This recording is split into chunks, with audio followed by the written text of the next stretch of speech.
Now, when Einstein talked about his formula, he talked about the objective energy. He didn't talk about subjective energy, like we are talking about subjective energy. Now, what is an objective and a subjective one? An objective one can be perceived with the biological senses and sometimes with the aid of extensions such as the telescope and microscope and so on. And subjective means something that cannot be detected or measured objectively with the biological senses or its extensions. So Einstein is talking about objective energy.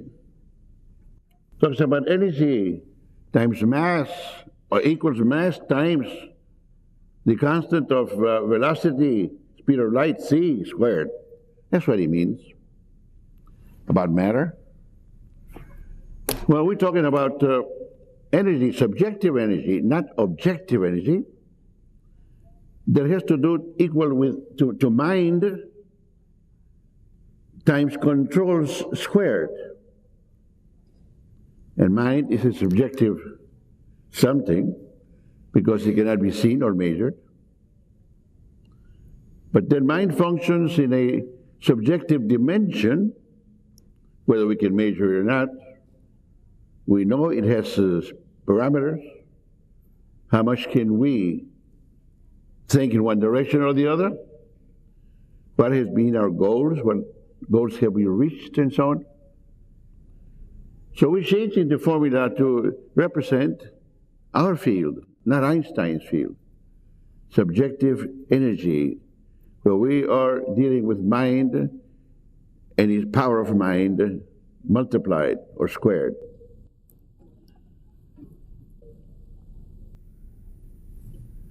So two different types of cells. One cell we call, cells are going to develop brains to produce the subjective, objective concept, which means objective matter, subjective, that they exist in two different dimensions. An animal exists in the objective and subjective. Plants exist in the objective and subjective. What is the objective? Everything about the plant that can be seen with objective biological senses. What's subjective? That part of matter at its depth that cannot be perceived with biological senses. Inanimate matter has it. Animal matter has the objective and subjective. The human brain has objective, subjective, left brain hemisphere, and objective, subjective, the right one, plus the spiritual components. Now, the spiritual component is what distinguishes the animal or the human being from a common animal. We are in charge of the planet. We are the highest level of intelligence, life intelligence on this planet. There's nothing higher than us, so-called humans. If we function as we're supposed to as humans, not animal-like. And now we know that a human is not one who looks like one, is one who acts like one. There are many who appear to be humans and they're beasts. They don't care what they destroy. They're not human. They're not fully developed human beings. Something is missing. And what's missing is a spiritual factor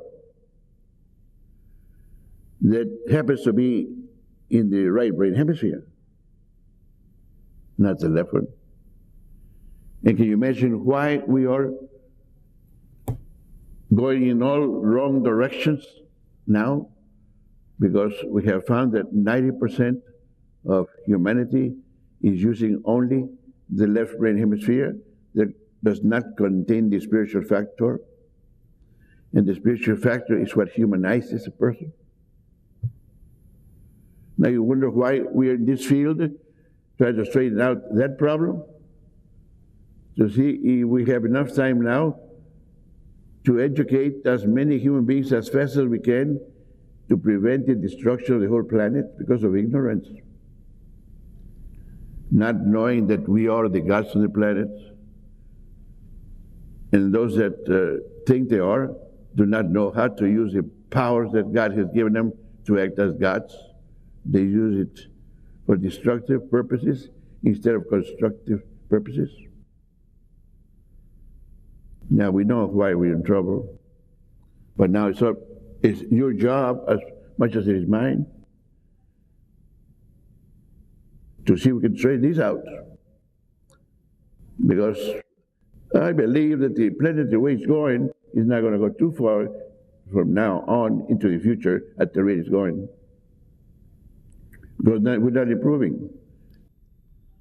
So we need to be more serious about this work and to put more time into it to see if we get other people to understand what's going on and get them back on track. They're going out of their own grooves, you know. We need to get them back into the groove, the original model again. A lot of distortion has taken place. We need to go back to the original again. Then it will function like real, fully developed human beings. Can you imagine the world where mind is really functioning as God has intended it? We functioning as gods. There would never be crime. Nobody would ever attempt to hurt anybody, anything. Wars would be obsolete because mind will know who's trying to do something and prevent the surprise factor. Be ready for them in case anybody started something or wanted to or planned to. The world of the mind. We think that's the goal of the human being on this planet. To convert this planet into paradise by using mind, fully developed mind, correctly. So now you are invited to participate in such a project. Each one of you is responsible, mind you, responsible to at least see that two more people happens to become aware of this need and become interested in participating. Each one of you are responsible to see that two more people join these principles, these ideas. Okay? So then we'll be materializing, or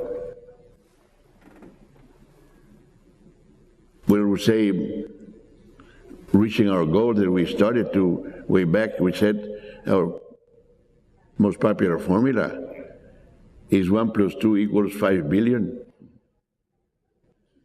If every one of us would see two more people become interested in this field, we no time at all, we have the 5 billion plus that are on this planet, going in the same direction. So now, not only are you invited, but I think you're responsible now. You can get out of it now, because now you know what we're supposed to be doing. There's no way to say that, well, I didn't know about it. Now we do know.